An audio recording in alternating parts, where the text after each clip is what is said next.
ドクターガオーなんちゃって。 What's going on, YouTube? This is The Last Musketeer, and welcome back to the Arknights free-to-play progression series. So, it's been about probably 3 weeks since the last time I uploaded. The reason being, I've been a bit under the weather. I've been a bit sick.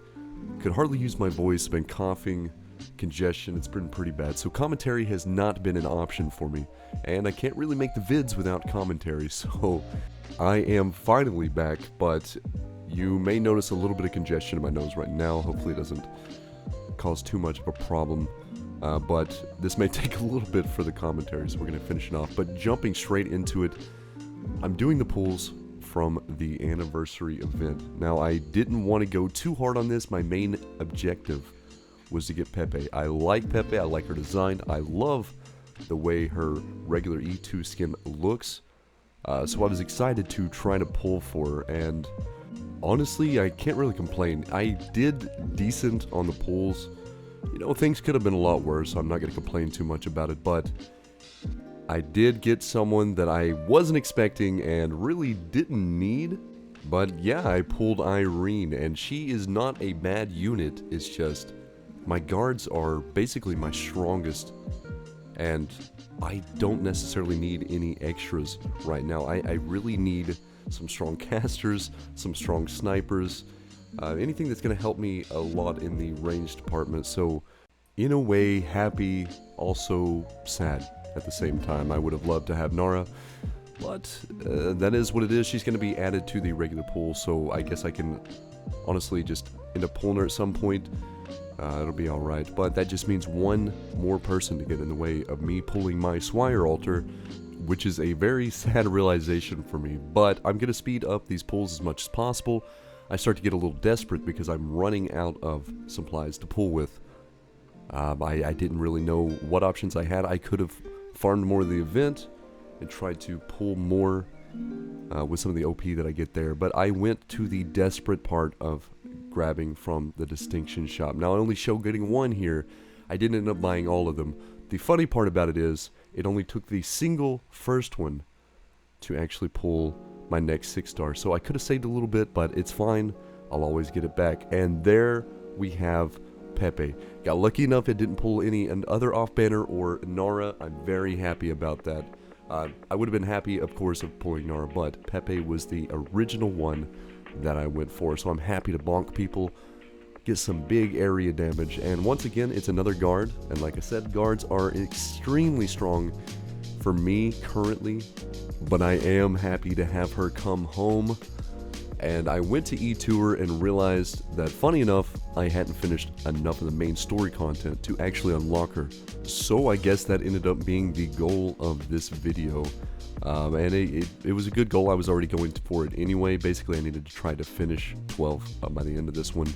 But I did, before I used all my OP on the pulls, I did grab the Gavial Altar skin because I love the skin. I didn't get it last time. I was very happy to see it in the shop. But moving on to, I guess, the boss stage of the current event. This one was a bit underwhelming for me, to be honest. I didn't expect it to be this easy. This was my first attempt. I thought maybe he'd find a mechanic, something with the green tiles that make it really, really hard to actually finish off if I didn't plan everything accordingly. Lucky enough, though, he was a lot easier than I expected, but throwing Cantabile down on top of Myrtle as well for the DP generation, throwing some Perfumer to trying to keep these people alive. The thing that annoyed me the most probably with this event was the Unicyclists. I absolutely despise those units. They're not too hard to deal with if you have good quick drop units that have good range or good damage. Someone that can be a little less costly, that is going to take them out pretty quickly or take out the tiles underneath them. Just makes it a lot easier on you, but I didn't have a lot of those options. I do have some hot drop units, but a lot of times they're positioned too far out where they couldn't actually be effective. So it was pretty interesting there, but I've got most of my setup here right now. This was before I actually upgraded Saria and Blaze this video, and I'll show that later and the reason why, but mainly I'm just having Thorns do most of the holding here with his damage Mudrock, of course, being an absolute unit against this guy because he attacks pretty slow, so really can't do much to her here. Saria and Perfumer healing duo is pretty fantastic for this hold. And we pop the first phase down pretty quick, so we send in the rest of the units. They were traveling on a line that had already had the jeweled tiles, so nothing really scary about that.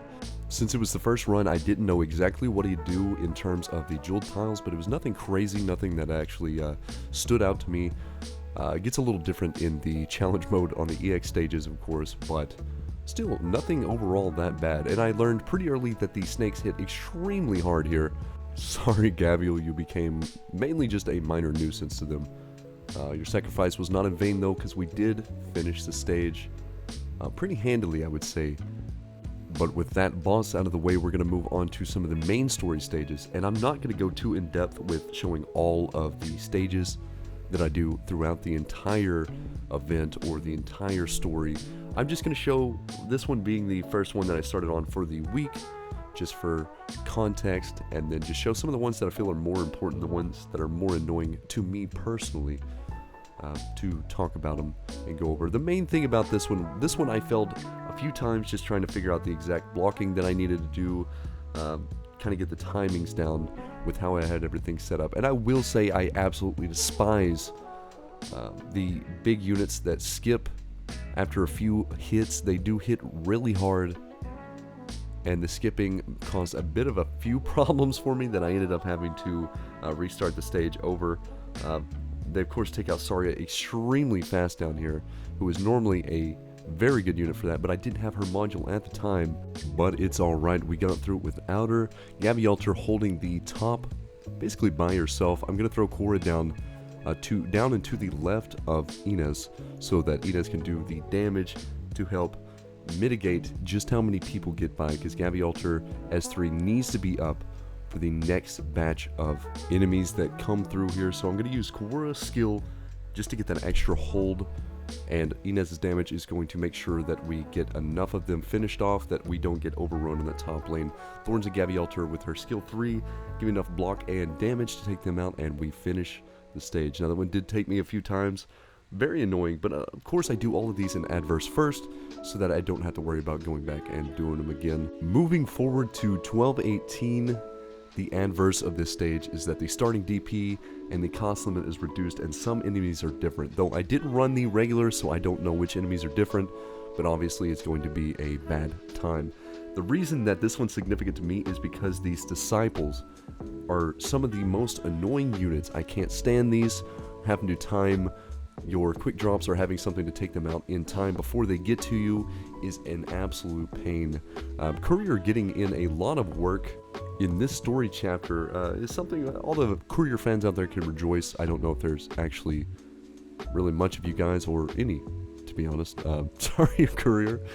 He's just not that exciting of a character. But if you do like him, hey, you know, you can see him a decent amount in these. Thorns is going to hold this left side with Kawara. I got some hot drop units just in case. Ready for this Gravel, of course, taking a brunt of the damage. She is the one that I use for most of these, and I can always throw down Texalter as well to tank if I get real desperate. But I try to use her as much as possible to clear some of the harder waves. Saria and Blaze on the right side is a combo that I've absolutely loved, and I use them quite often at this point. Though I did let Saria go down, I misjudged just how strong the guys that were attacking were, and yeah, it cost her her life there, but it's alright. We're going to hold this side pretty effectively. Taking out the big units is the main thing. If I had had an option for taking them out before they get there, it would have saved me a lot of time, but overall not too bad on this one. I timed my hot drops pretty decently. It did take me a couple of runs to figure out the timing on it, and we got it finished.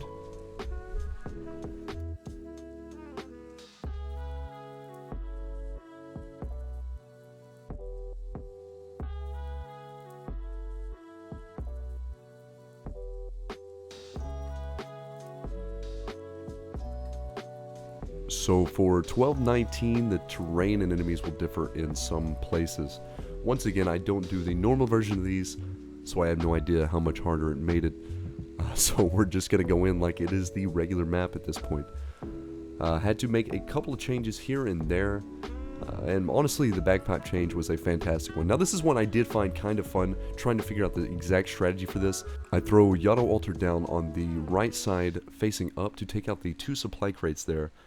It's going to help me tremendously early on, trying to get a lot of these units down. And I kept her there just long enough to tank the hits from both of these disciples. And of course, I have Gravel here as well, Tex Altar for a little extra damage when she drops, but also to tank some of that. So once Thorns gets going, these guys are really not going to be that much of a problem. But I got to be careful, because there was a couple times I left Tex Altar there too long, and she destroyed the supply crate on the left side, making it to where they don't walk straight down, they walk into that spot, and kind of ruins the run for me. So I had to restart a couple times.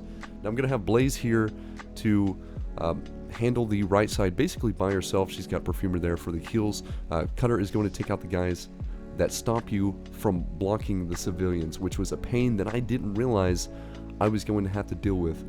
Archetto on the top side left to take out that supply crate and deal with the unblockers there. I guess unblockers is what I'm going to call them. I don't remember their exact name. But here, of course, I'm just tanking as much as possible with some of my hot drop units to keep these guys alive. Thorns is going to take out the first one. The other one's going to float by, which is fine. I'm not too worried about that. If they take out Myrtle, it's okay. She is not a unit that is going to be all that imperative in this, because I can only go up to 40 max DP at this point anyway. But I throw Yellow Altar down just to make sure that I do get the unblocker down in time, because as great as Arknights is, there are times when her damage lags a bit, which makes it a bit hard for me to guarantee a one-shot on that. So after this, probably for the most part, Arknights goes back in the back pocket, back in the vault. She did have her uses, and she does have her uses here and there. It's just, she's outclassed so much at a lot of points that it's just kind of disappointing. I wish I had more for her, and I could level her up more. I could put more into her to make her a bit stronger. And maybe at some point I'll do that. So we're going to skip the boss stage of Chapter 12 for the moment and go back to the EX Challenge stages. Now, of course, I talked earlier about how much I hated the bouncing unicycles. Well, of course, they're the main focus of this stage, but I did realize that they do move off the green tiles early on, so it makes it a little bit easier here. Now, I did have to adjust how I did this, because at first I thought, you know, Tex Altar would be a good hot drop here, make it a little easier on me, and probably take 1 or 2 of them out pretty early, except I realized that when you place her on that tile, it pushes them just enough over to the green tile, and I ended up getting like 2 of my units taken out when I was first doing this, so I had to change my strategy for that. But I do put Thorns in the middle gap here. I have Blaze holding the top lane, and I have Saria for the extra heals here. But with them being on the green tiles at the time, I did take a lot of damage. I was worried I was actually going to drop it there, but they did move off once again. So Tex Altar taking out another. I'm going to have Cantabile basically taking out another one as well. So that is 2 of the problems out of the way, and I've just got 2 more to deal with. And realistically, I need to take them out before they do too much damage over on the top side. But as you can see, I did almost wipe here because 2 of my units got taken out. These guys on the right side with the claws do hurt quite a bit. They do a lot of damage. Gavi Altar S3 being huge here for the damage mitigation, because otherwise she would have 100% went down as well. But we got that stage done. And moving on to the next one, the challenge mode of this is that the large bejeweled wagons, I think is what they're called, are invisible. Can be a pain because of course they are dropping the jeweled tiles everywhere. But I slam down Cantabile and Myrtle for some decent DP generation. Throw Blaze on the top facing down for some good area coverage here, because I know most of the units are going to walk in this path. Now luckily Tex Altar did take the wagons out in time, because otherwise Thorns was going to go down there for sure, because I did not have a healer down yet. But once I've got this established and I've got my Tex Altar ready to hot drop, in most situations this stage becomes a lot more trivial, because honestly, other than the wagons and the big tanky mummy guys, it's not too hard. Now the best thing I realized that because of the big mummy guys' ability to, the more damage they take, the less damage they receive, it's good to have Tex Altar on her S2 for dealing with this because then she can take them out quite quickly. But I throw Mustima down, and of course BP for that extra damage and that extra jewel clear. Mustima good for holding the line when I need to slow everything down if there's a lot of units coming in. The pushback is fantastic as well. EX7 challenge mode, the crystal cleanup proficiency is greatly reduced, meaning basically I'm going to have to do a lot more hits to clear these, which can be a bit of a problem. Obviously, this bottom lane, if you've done this stage, is very annoying. They do hit quite hard, and I was really taking my time to consider how I wanted to do this, but I ended up basically setting it up the same way I did the regular version of it. I did think that for the most part it was a good hold, though it didn't go quite as smoothly as it did last time, and for some reason, maybe I messed up my placement on everything. I feel like I had an easier job on the top lane last time. Bottom lane is the main focus, though. That is the one that is the hardest for me, at least in this stage, because I don't have a lot of good burst units, as I've talked about before. That's one of my biggest weaknesses right now. I would have absolutely loved to have W. Walter, but unfortunately I wasn't here during that time, so I still have the option to borrow it. I have a lot of people on my friends list who have very strong versions of her, so I'm not too stressed on that situation. But as you can see, bottom is going decently right now. Top is not really a problem at all. It's mainly just the cat units that are the problem, because when they are on the green tiles, they are very, very hard to deal with. That one nearly taking out Gabby Alter during our S3 is something you don't see all that often, because she is a very tanky unit during that time. But the main focus, like I said, is bottom. Bottom is the one I was most scared of, but with Blaze hitting multi-targets and having that kind of range, it made it a lot easier to keep most of the crystals done down there, especially with BP hitting the double target every 3 hits. Basically guarantees that I can get that held.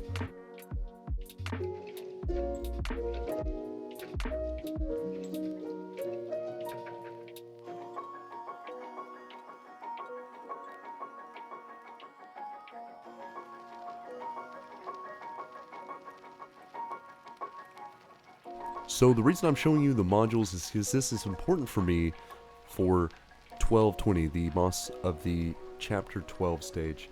I needed some people really strong and really capable of holding the right side, because for the longest time I was trying it with at least 3 or 4 units on the right side, and it just was not working. I could throw an extra healer on the right side, that's fine, but I needed them on the left side as much as possible, so I decided to put both Blaze and Saria's modules on. Saria, the one with the 15% damage reduction, is fantastic, plus her overtime stat gain is very nice, and Blaze, of course, for the resistance, which is, you know, not super necessary for this, but she does get some benefits out of it, so I figured you might as well give her as much stats and as much survivability as possible. So here is the strat I went for. A Bagpipe, Cantabile, and Myrtle as my DP generations. I needed as much DP gen as I possibly could. I used Tex Alter as a hot drop instead of Cantabile so that I could use her on the left side to guarantee that Bagpipe can block all 3 of these basically. And then I have Quora block the boss up top so she doesn't get too low. I've tried many different strats, taking out many different supply crates, figuring out exactly where I wanted to go with this. And it ended up going this one because I think this is probably the best option that I had. Brute forcing it did not work, but I did borrow W. Walter for this because I wanted to make it a lot easier on myself. At this point, I just wanted to get Chapter 12 done so that I can get Pepe and use her for the event a little bit. You know, I was itching to actually get to use her. But as you see, I left Cantabile here for the extra block so that Bagpipe, while her skill was down, would be able to handle this. The next objective was to get Thorns down, so I threw him down in Cantabile's spot here because I knew he'd be able to hold this basically by himself. I leave Bagpipe up for the moment just in case, but take her out as soon as I know I'm safe.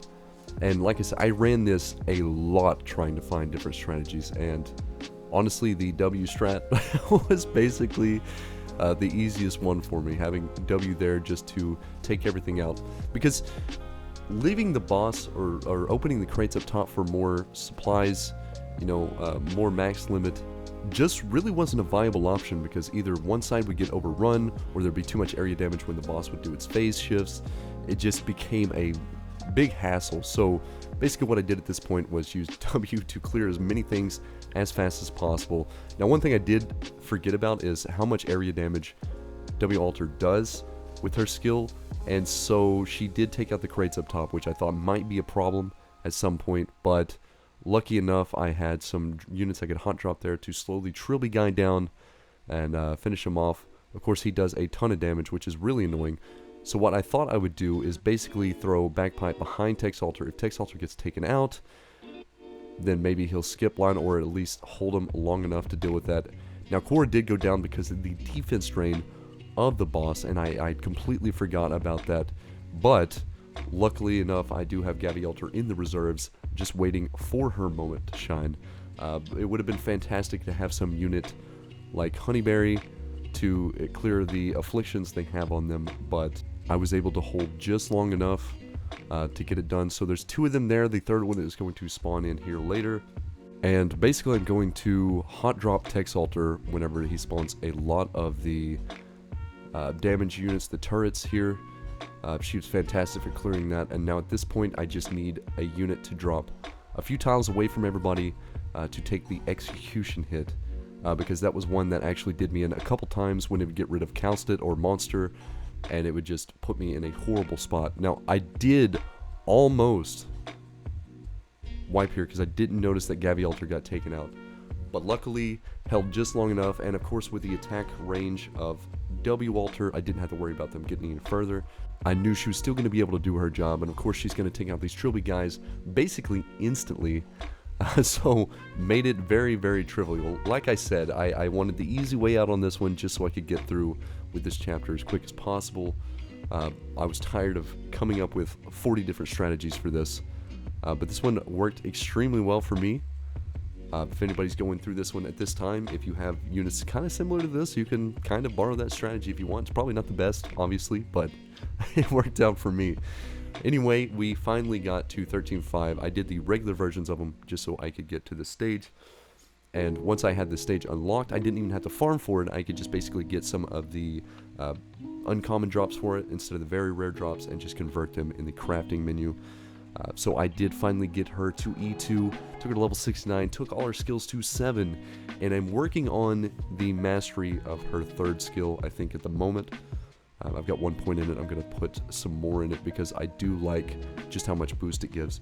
But to showcase slightly her, I guess for one of these chapters, this is the only actual stage I got to do with her, and I borrowed a Chungus from, I think, Chive on my friends list here, who's been on there for a long time. Chungus is fantastic for this. I did get to play the stage before on another person's account who is has basically every character, and I will say the difference between that one and mine is astronomical. It feels like I'm playing on easy mode, and when I come back to this I just feel so useless in a way. But with Saria holding the units down there, since she doesn't do a whole lot of damage, Blaze was able to build up her ability to get her unlimited duration, and I basically have Thorns taking out the top side with help from Chungus, Pepe right below, because I know she's going to be fantastic for dealing with this. The area damage is going to be great, plus when I swap her skill on, she does some really good damage. It's very fun to watch, and the stun is fantastic as well. I know she's not the greatest unit, and when it comes to anniversary units, most of them have been kind of life-changing in a way, I guess, is a way to put it. And she's not as crazy as it has been, but I still love her. I still think she's a fantastic unit, and I'm going to enjoy using her as much as possible. And I like the fact that this archetype is a little bit different than what I'm used to. But for the most part, this is going to be what the lineup looks like here. The only thing I would have to worry about at this point is if too many of the unicyclists came in and took out some of the units that I had set up. But I have some extra hot drop units just in case something gets too far on the top side, that I can kind of take them out quickly and not have to worry about it. But like I said, Thorns and Chungus do a fantastic job of holding this. With this automatic activation, it just made it so easy. It was such a breeze. The only thing I wish I had at this point is more AFK-able units so that I could start setting up some AFK strats. Just because it just makes life so much easier and so much more fun. But I'm happy with my lineup as it is right now. So free to play, and especially with being gone and missing some of the OP units, it's still a viable squad, and I'm very happy with it. I couldn't ask for more. And as you can see, most of the time I use Pepe here, the enemies either die too fast or they just stall before they get to her. So I didn't even really get to show her off that much, which is kind of sad. Especially the fact that her trait allows her to get some of the SP back depending on how many of the units she actually took out during the skill activation, which I think is really cool. It's a really nice thing, though you can only get up to, I think, 14. It may go up more later on, I'm not sure. But it's great where it's at. I'm very happy with it. But with this stage winding down, it is going to basically bring me to the end of the video. Like I said, I'm sorry for the delay, guys, and you probably heard it a little bit in my voice. I'm probably a bit too nasally, and my voice is going out a bit as I'm getting closer to the end of this. I'm coughing more. But I do appreciate you watching and sticking along for the ride. But this was a fun week and a pretty fun event, and so I'm happy with it. But I'll see you guys in the next one. Peace.